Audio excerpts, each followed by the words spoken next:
Demeaning, hurtful, insulting, a two-fingered salute to an entire generation. Minister, these are the words that people are using to describe the decision by your government to share a video advising people how to cope with moving back into the family home. People in their 20s, in their 30s, in their 40s, forced to move back in with their parents.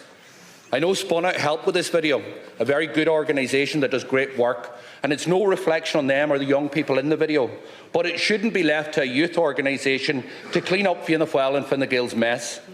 But the decision by this government to share this video has caused fierce anger. The video suggests that those forced to move back in with their parents should help around the house so that they will be viewed as adults. Now, God Almighty, Minister, how patronising is that? Did anybody in government look at this video before it was shared in the official platforms by the Department of Housing? Did anybody think about how people would react? 2 weeks ago, I stood here in Leader's Question and I raised the case of a young couple forced to move back into their parents' house. They were forced to do that because they couldn't afford the rent any longer. A couple that's now planning to head to Australia. Last night, I was thinking about them. And I was thinking about the hurt that they would feel after seeing this video. But they're not alone, Minister. The hard reality is that 2/3 of 18 to 34-year-olds are still living with their parents. The number of young people forced to live with their family is increasing at a faster rate than any country in Europe.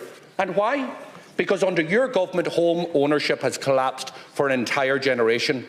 And we see it all again today, in black and white in the report from the Society of Chartered Surveyors.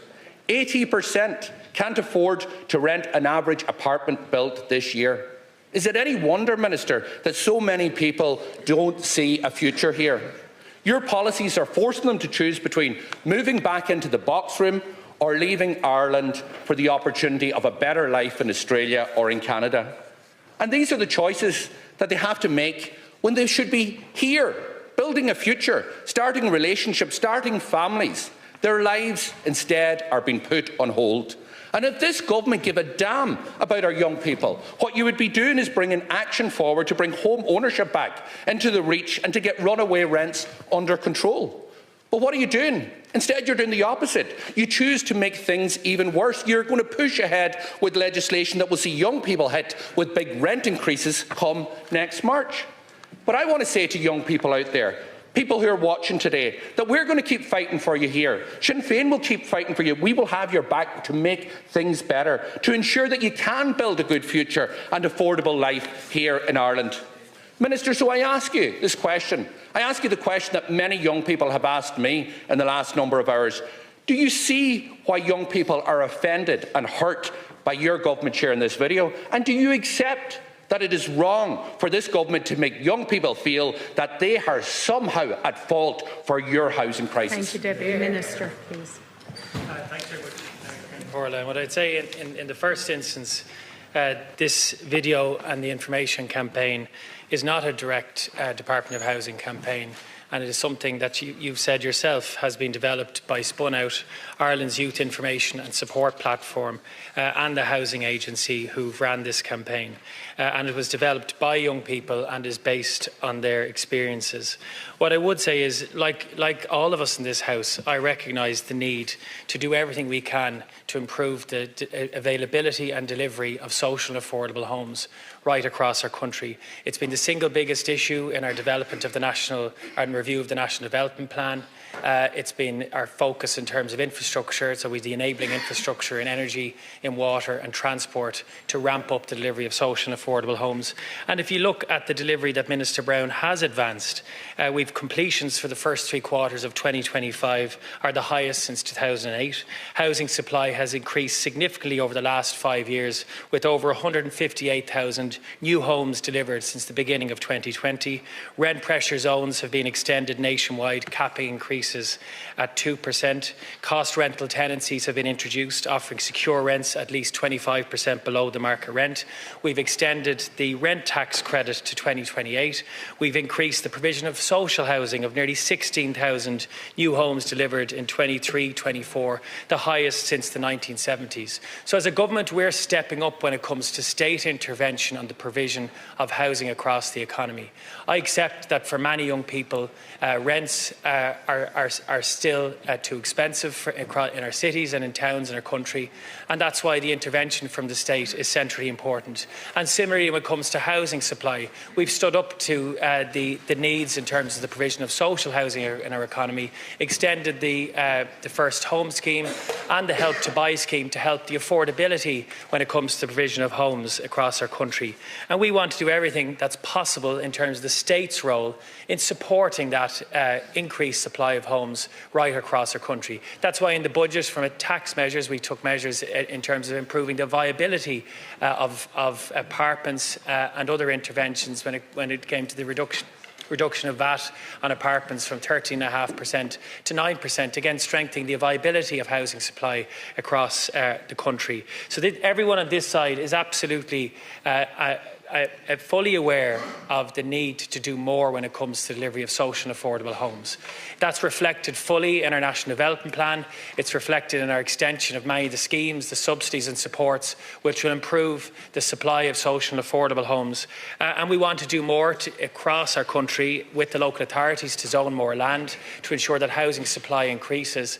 And that's the number one issue for government. Minister Brown has taken a number of interventions over the last number of months in terms of the rental market, in terms of the taxation decisions and in the new housing plan, all to deliver increased housing supply so that people can own and buy our own home here. And in terms of your policies, you reject the Help to Buy scheme, which has helped thousands of young couples. You have some made-up policy on affordable homes, which the people don't actually own the land underneath the homes that they want to own. So your own policies on housing would, I think, undermine housing supply.